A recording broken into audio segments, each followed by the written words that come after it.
Hello guys. आज हम भजन सुनाने जा रहे हैं राम जी के। अच्छा लगेगा तो लाइक कमेंट करिएगा।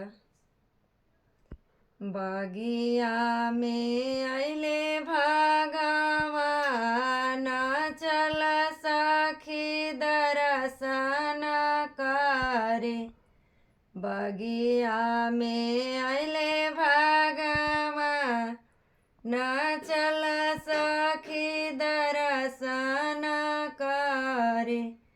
के जे बाचे रामायण पोथी, के जे बाचे रामायण पोथी, के सुनेल मन लाई, चल सखी दर्शन करे।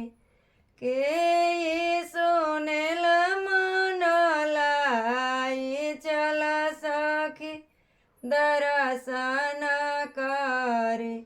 राम जे बाचे रामायण पोथी, सीता सुनेली मन लाई, चल सखी दर्शन करे।